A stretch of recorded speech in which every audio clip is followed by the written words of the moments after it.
What a fine time to hit the road for a 15-hour drive to Lake Okeechobee. But hey, I'd say the rain is better than 7 degrees and 8 inches of ice and snow like we've had for probably the last week and a half, so I'm not complaining too bad. We're headed to sunny Florida for the very first stop of the 2024 Bass Open season. Man, I'm just excited. That goes without being said, but y'all can see I've got a little different look here. I got a new wrap and a new Phoenix. If y'all follow me in the past, that has used to be a Ranger, and we used to have a Profound wrap on the truck. Well, that came off because I had another change to another sponsor that was also wrapped on the truck. So we are rolling with the beautiful white F250 and an awesome new Profound Outdoors wrap this year. I've got a Z-Boss and a Shaker Z mixed in the wrap there. I'm hoping not too many fish will be trying to eat the paint off the side of the boat, but here we go. Stop one, Bassmaster Opens 2024 season. This is gonna be an awesome year. Y'all follow along. I've shaved about 3.5 hours off the drive and swung by the Hammer headquarters, Hammer Rods, so just south of Birmingham, Alabama. About to meet with Brian. He's one of the 2 guys at Hammer, and Ben is the other one, and Brian is a great dude. I'm gonna get him to talk a little bit about you know, the more technical side of Hammer rods, so I can tell you why I like them and why I think they help me catch more fish. But it'll be good to hear from Brian, and gonna pick me up a couple of rods to get the season rolling. So a little pit stop. Glad to actually stop and let some of this rain get through, because I have been staring at a wet windshield since I left the house at Pickwick. Got my belly full of Mexican food, and I have driven until I can't drive anymore, so found me a little place to park up next to the big rigs and take me a nap. That's the napping spot back there. Back seat of the Ford sleeps pretty good when you're this tired. Well, after going in to use the bathroom there at that gas station with a little truck parking pad next to it, I decided that I was gonna wake up a little bit and keep on rolling. For somebody that did 9 years in law enforcement, I feel like I can kind of identify areas of likely crime, and I think I was just parked in one. So we're gonna truck on down the road and try to keep the mercury from getting taken off the Phoenix while I take a nap. So we'll find a safer place, maybe more lit, to rest our head. Can you tell I just slept in the back of the truck? Found me a Love's. They've always got plenty of parking and nestled up between 2 big old trucks, and got me about 6 hours of sleep on the back seat. So we are ready now.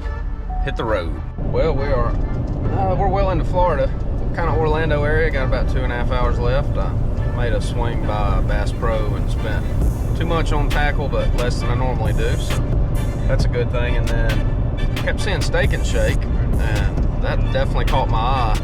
And then I went to one just south of Orlando, and I was disappointed. It was just not the greatest eatery that I've ever visited, but the milkshake was good. So belly's full. It's about midday. Just taking this slow ride down the Florida Turnpike, get down to the Big O. Things generally don't go just ultra smooth when you roll into town and check out the place you're staying. So we realized that the parking was going to be pretty much non-existent for trucks and boats, especially a heavy-duty truck and a 21-foot boat. So by the grace of God, my good buddy Brandon McMillan called me, and we got to talking, and he said I could keep my rig at his house, and that's gonna make life so much easier on me. And I'm gonna stay here tonight since I can't find a place in town until tomorrow, so it's all squared away. Brandon McMillan, I really appreciate it. Even after I beat him in the 3-hour Florida Derby, if you haven't seen that video back in the fall of 23, check it out. But even though that is a true gentleman and sportsman to take a whooping like he took and then offer me a place to lay my head, but he knows I'll repay it the next time that he's at Pickwick. So we are all set for the evening. Here we are, day 1 of practice. Man, it's crazy how quick the 2024 season started, but I'm so excited. I'm gonna work hard this year and do what I know is right, fish by my instincts, and try to honor God while I'm doing it. But we're idling out, and it's definitely high. I've only been here once, and it was not nearly this just full looking. It looks like there's a lot of inaccessible water already, just idling out from rollings right there. So it's time to get with it. We got 4.5 days to figure these Okeechobee bass out and then make it count. First Okeechobee fish, not what you want. Well, to catch y'all up on things, this is practice day 3 in the morning. I misplaced my GoPro in a pile of dirty clothes. I guess my 6-year-old is teaching me well, old Jay. But now that I have found you again, the first day was pretty challenging. I fished the south end of the lake. The first observation I made is that there used to be much more of a wall of reeds and Kissimmee grass and stuff that kind of filtered the water. That seems to be almost non-existent. So there's a lot of that sedimenty, you can even call it muddy water, just poor visibility water that makes catching fish hard, and there's a lot more of that. But day 1, I had a gigantic blow up on a buzz bait. Thankfully I had my hook covered. Fish didn't even want to let go of it. He was literally pulling drag. I had it locked down. And then I got to talking to Brandon McMillan later about how there's tarpon in the lake, and almost legitimately wonder if it was a tarpon, but I'm sure it was a big bass. And then I really only had, I caught maybe 3 or 4 more fish. It was slow. It was slow. I fished a lot of areas and found 2 of them that actually had bites in. The place where I had the big bite, I spent another hour in there and never had another bite. Yesterday I fished more toward the monkey box and a little north of that. Same thing, but actually worse yesterday. Not many bites, like 3 or 4 bites all day. Caught a couple of little fish and then shook off some fish that there was no sense in setting the hook on. And then I went in the rim canal late in the day and had a bunch of small bites, like barely limit fillers. So now here's day 3. I have a new mental attitude on, we have covered a lot of water. We're gonna get in an area where I really suspect, based off my instincts, that there should be a bass there. I'm gonna slow down and I'm gonna prove to myself that there are fish in this dirty water in key areas, and we're just fishing by them. So let's get after it. Day 3, it's a beautiful Florida morning on a cold front. Well, the old myth about Florida cold front stands true. Today was rough. I think I caught 3, had maybe 5 bites. I'm talking about all day. As you can see, it's pitch black dark when I got back to the ramp, just about. So covered a lot of water, saw some really good looking areas that I felt like were some of the best places that I had been so far as just clean water, protected, good cover, a little wall out front, that separates the main lake from the spawning areas. So I think I was around some, but we still got a lot of work to do. All right, here we go for day 1. We got a hard north-northwest wind blowing. The lake's gonna be rough. Clear skies, not a cloud in the sky. So I don't expect these Florida bass to really go to chewing early. I think it'll be a late deal. We got a really late boat draw, which is great. Check-in is at 5:50. I think that last 2 or 3 hours will be pivotal. And just try to, be steady as we go and understand the bite should pick up. If we can put a couple in the box early, then that would be a great start. But here we go, let's get this season kicked off. 3, what time, Jimmy? 5:50. All right, make sure you got the in the morning help answer it, Chris. I'll have it. Thank you.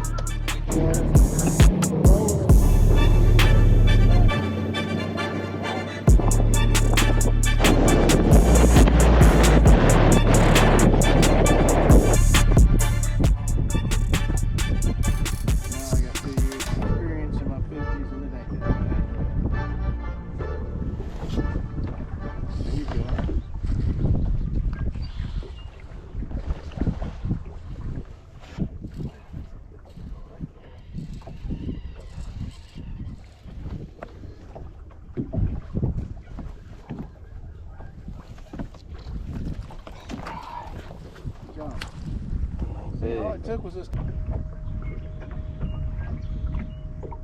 I can start with that, then work from there. What did you just say?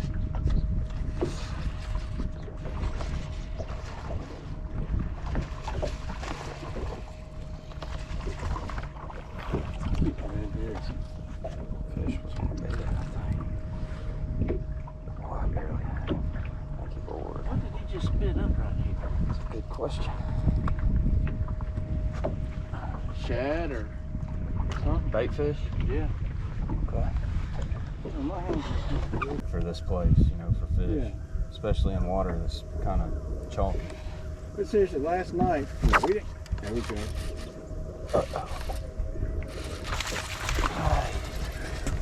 We didn't get to talk or anything, and I was like, I just grabbed stuff that was black and blue. Yeah. Well, you did good.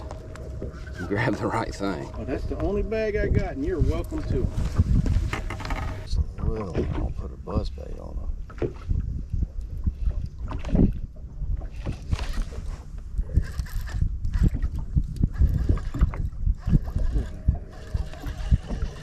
No, I didn't tell you to be on the center bait.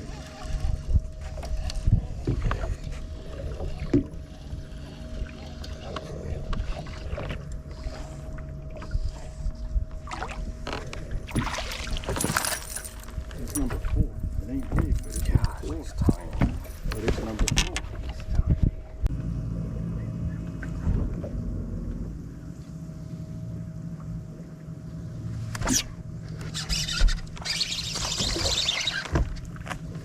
You know what number that is? Number tiny? You know what the next step is? Yeah, I do. Leave it up. I told you I got plenty. I know, I just... You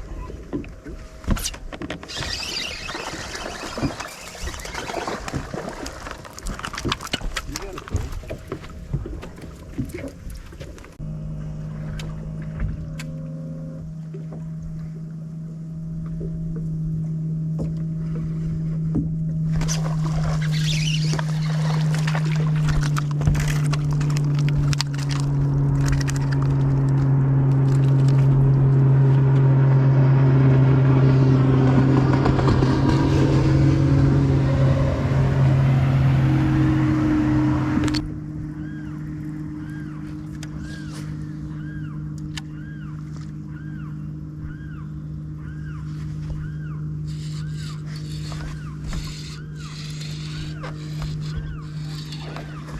Time to get your digging. This show making on buckets.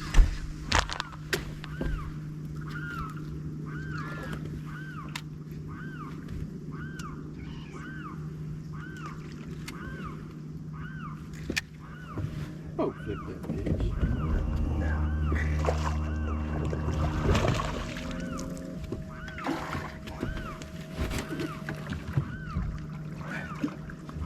That's why I've been moving.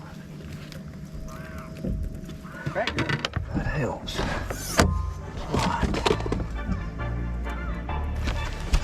Good lake call.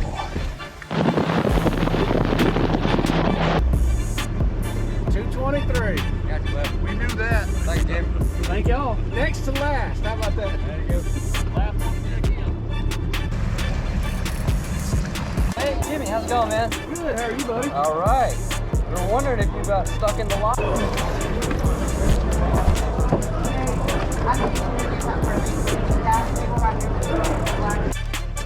Let's go ahead and let's say a prayer.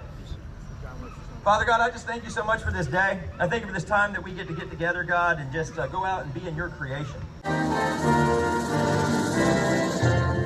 3, 2, 1. We are officially underway. Day number 2 at St. Croix Bassmaster Open, presented by 7.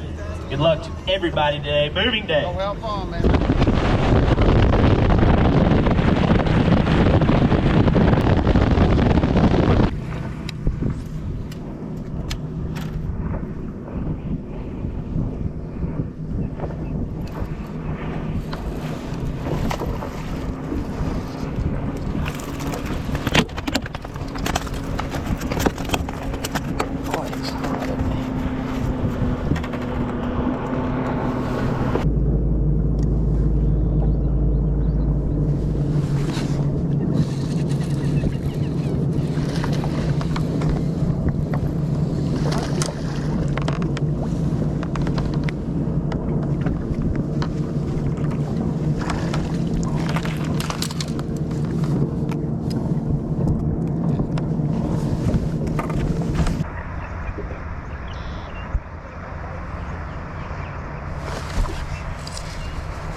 Cool, buddy.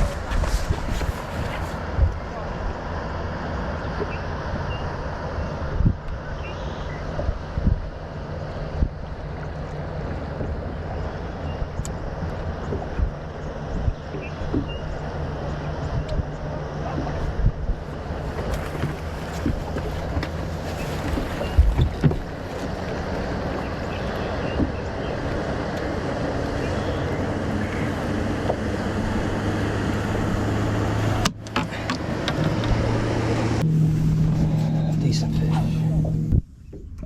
And the old grass is redbud.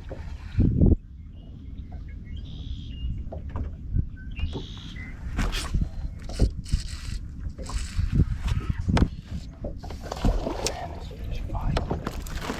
They just stack up fight.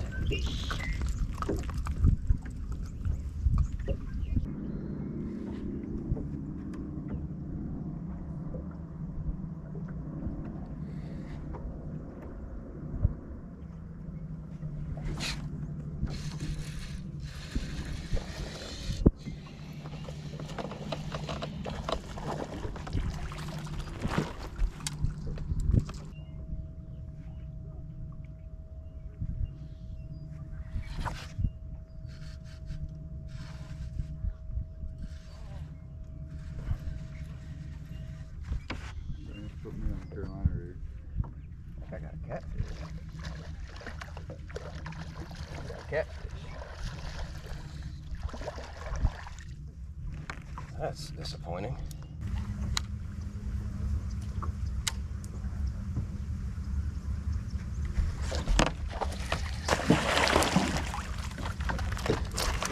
That's not what I lost.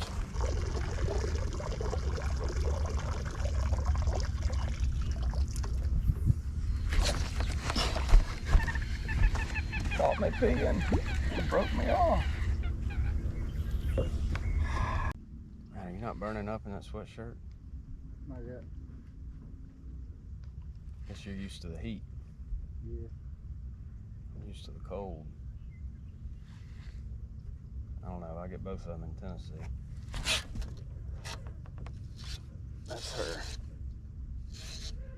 That's her.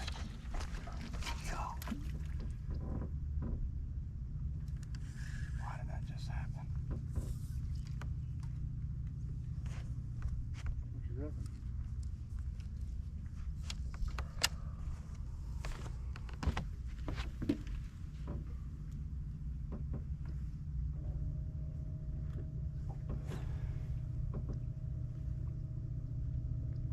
Why did that just happen? Dude, that was a giant.